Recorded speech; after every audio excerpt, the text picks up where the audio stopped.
Hi, this is Kathy M from Midlands Music Scene, and I've got the very, very lovely Carvalho with us today to talk about his musical journey and his new album that he's just released, All the Things You Know to Be True. Hi Rob. Hi Kath, how are you? I'm alright, thank you. Now you've got a really, really interesting musical story to tell everyone. Because everybody knows you as a singer-songwriter, but you're actually a musician as well. That's right, yeah. Started off as a session bass player. Did various sessions in London, some sessions in Manchester, but I was mainly doing session work in London. I did some work with a band called Urban Species, who was signed to Talking Loud. This was years ago. And I also did some work with another band who was signed to RCA called Original Son. Very much in the soul vein, soul and jazz. It was acid jazz, strangely enough, way back then. But you know, I got the privilege to work in Rondell Studios, which belonged to Island Records at that time. So we're talking about artists like Bob Marley, possibly U2, who had used that pre-production studio. They actually did some session working. So from the session work, it led to me moving into kind of like doing my own thing, which was like a gradual thing. I was still doing the session work, but I was like writing music for myself on the side, kind of like building up my confidence. So the writing started while you were actually a musician? Yeah, definitely. And it was kind of like a case of kind of like balancing the two, and then after a while I decided to leave the session, because I always said to myself, because initially the reason why I became a full-time session musician was because I got made redundant from British Telecom. So that led me into the music world, and then from there I've gone into music teaching.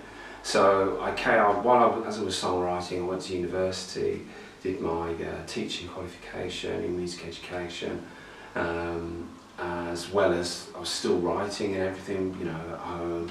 Still doing the odd piece of work, with various bands in Birmingham.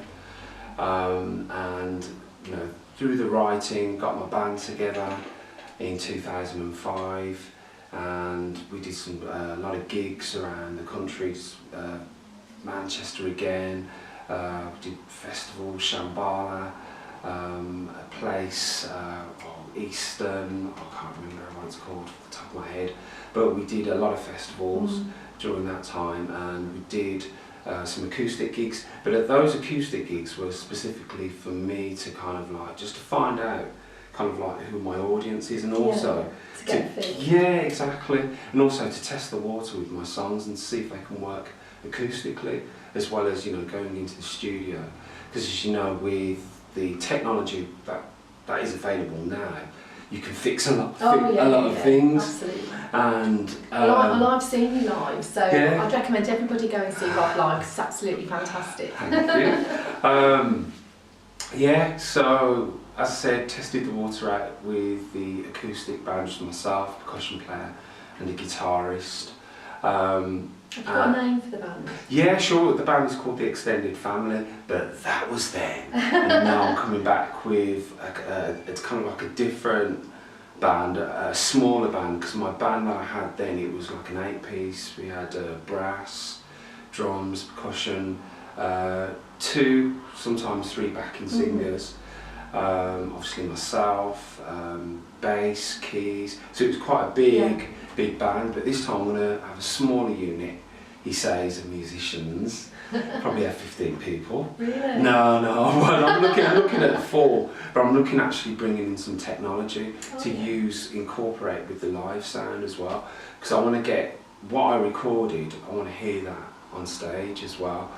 But having said that, you may see a bigger band. It depends on how I feel, because I love live music, because that's where it's at, really. Yeah. I mean, that's where you connect. Yeah, exactly. It's where I'm coming from in terms of like my influences.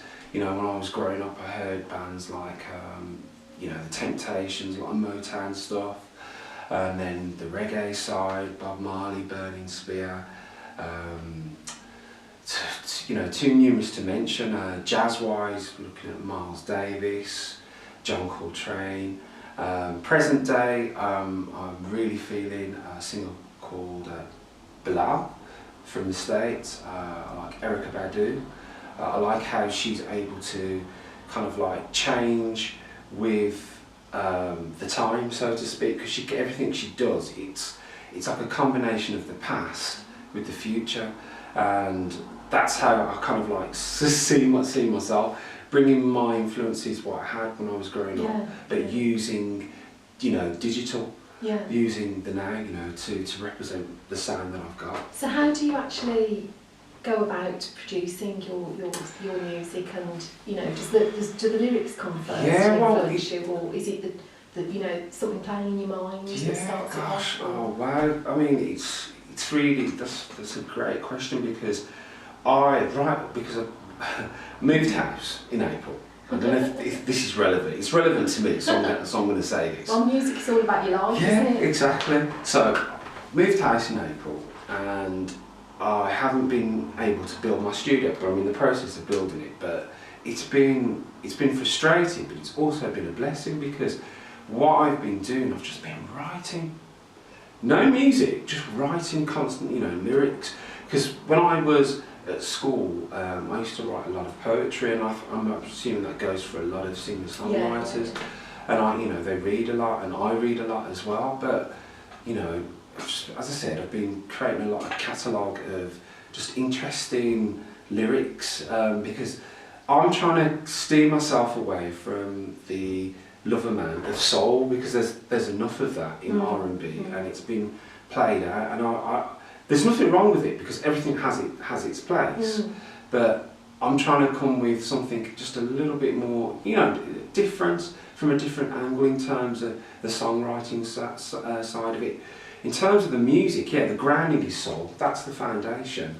So you know, people can be familiar with that. But people have heard my songs, like, oh, Rob, I had to do a double take on your lyrics, because it's kind of like, whoa, it's like made me stop and think, because I've been doing quite a bit of promotion with the album, and you know, a lot of people have asked me about like my songs, and how do you get your ideas and everything, and you know, as you said, you know, it's life, you know, and the whole purpose of all the things you know to be true is with a question mark by it, is kind of like, are these songs true? Do they mean anything to even myself, even to the person who's listening to it as well? So what was the actual concept of the album? The concept, wow, gosh. The album, in terms of, you know, break it down and everything, in terms of the music, it was a journey, so in itself, because it's I 6 had, years, exactly. And there's quite a lot of tracks, 16 tracks. Yeah, it's really a double EP, in fact, and it could have been a lot more, because I made so many tracks. I wrote about probably 50, if not more, tracks than that. And what I ended up doing with the producer who I was working with, Paul Horton, we ended up whittling down what we thought was the strongest, and some of the stuff, I was saying this to somebody else actually, the music that didn't get chosen for this album, when I thinking about it now, it was great. Some of it may filter through into the second album. That's what I was going to say, will it be on the next one? Yeah, definitely. There's a lot of it was, you know, really strong. So on all the things you know to be true at the moment, what would you say are the songs that stand out for you? The songs that stand out for me. For good or bad reasons? For good and bad reasons. I really like Baby K, because I think that's very relevant to the times we're living in. Baby K, what you're going to steal today. You know, we keep on being told we're out of a recession, and you know, theft has been around since time has begun. So, but what makes this song, I think, slightly different is that it's a child who's doing the stealing for the family and bringing the goods back home. So, as I said, Baby K.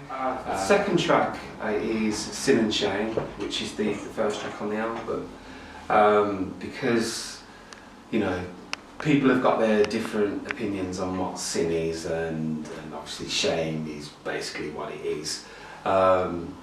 Because of the people involved in that track, obviously myself, I've got Leanne Stoddart as well, who's a spoken word poet, and also Sykes, rapper from Birmingham.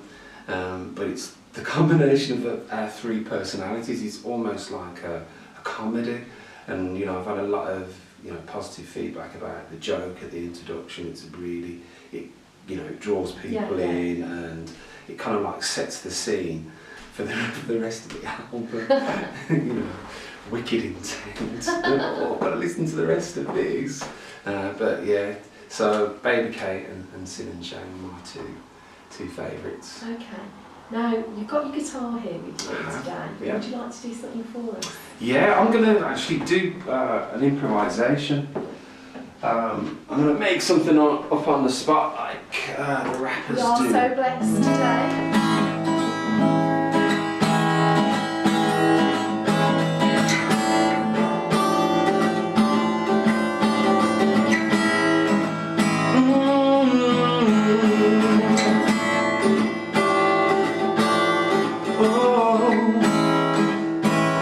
Love is worth more than diamonds and pearls. This love is worth more than the world can offer. This love is the greatest thing. Oh, it makes my heart sing.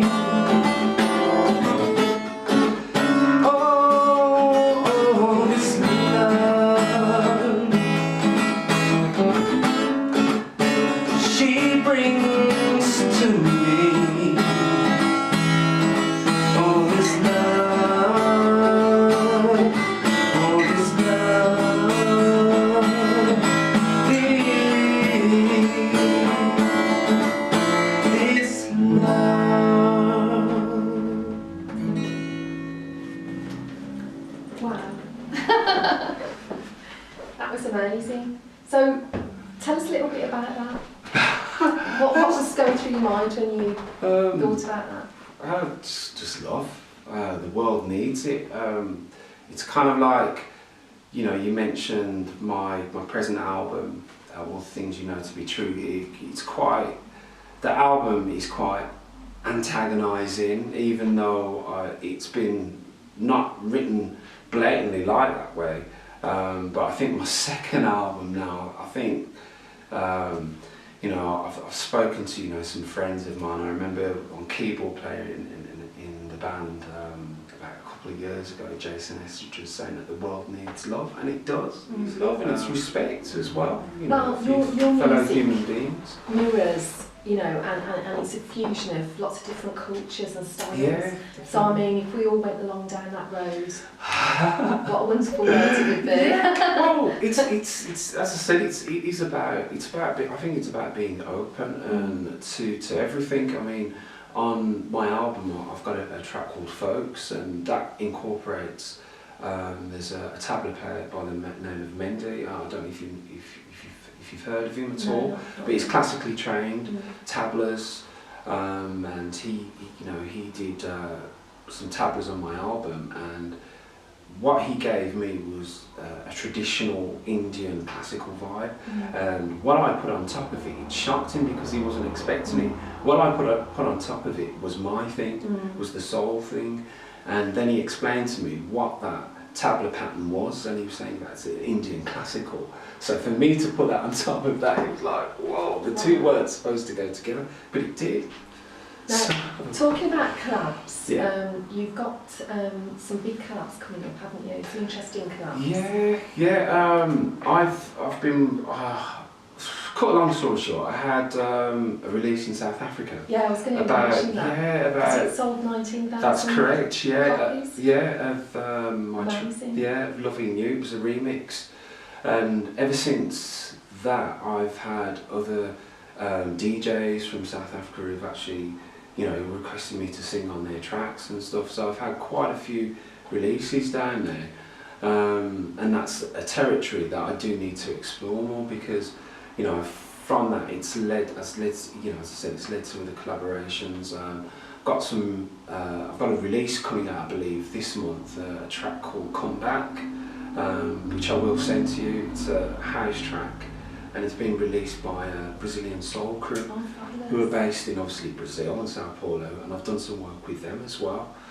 So look out for that on the Mix of Flavours show on Wavy FM. Yeah, it's strange. I mean, it was done a couple of years ago, but they've been mixing it and promoting it in, you know, like Clubland.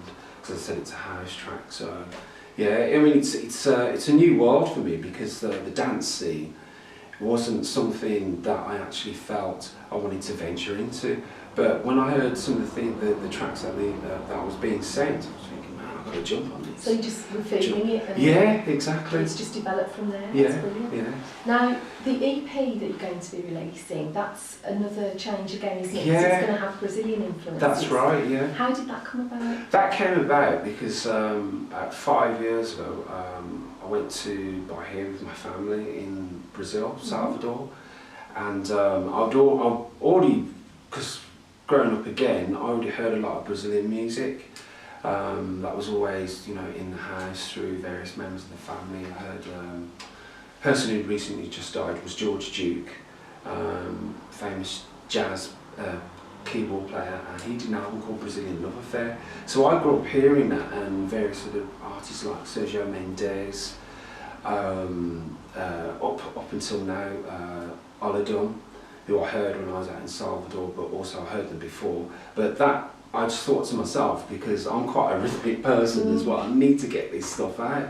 So before I moved house in April, I actually got myself, I wrote about 6 or 7 tracks, and one of them I've got up on my SoundCloud, a free download, and the other 6, I'm actually going to finish them off. All the music's there and everything, but I just need to write some words. I'm not even sure how they will develop. They may stay as instrumentals, or I may just add, you know, turn them into composition songs and so. So definitely look out for that track on the SoundCloud. Yeah. And what is the SoundCloud? Yeah, soundcloud.com, Carvalho, and I've got 7 free downloads, as well as the full album preview on there as well. Fantastic. So you can listen before you buy. And you can buy from all the digital outlets, can't you? That's correct, iTunes. But you will be having a CD coming out later? Yeah, the CD should be with us, I'm looking either September, early October the latest. I mean, that's where when I'm got my album launch coming up, we're looking at October for my album launch, if everything goes well. And that's part of the tour, is it? Yeah. All the things you know to be true? That's correct, yeah. Yeah. And I'll be obviously selling the CDs and, you know, some promo copies and so forth, you know. So I'll definitely be in touch with you with the dates. Brilliant. So look out for all those links on midlandsmusicscene.com and also on Carvalho's networks. Yeah. So tell everyone where they are. Okay, my social media is facebook.com/Carvalho, and bassheaddread, or I should say twitter.com/bassheaddread, and soundcloud.com/Carvalho. As I said, there's free stuff on there. Grab them while you can, because they're not going to be there forever. Definitely. Now, can I just ask you before you go about why you called your Twitter Basshead Dread? Oh, right, okay. Yeah, it's because I play bass guitar, my head, and the dread. Basshead Dread, yeah, that's it. Okay, well thanks so much for taking time out from your busy schedule to talk to us here at Midlands Music Scene today. And it's been an absolute pleasure. I think you'll all agree this is Mr. Mix of Flavours, Carvalho. Thank you, Kathy. Thank you.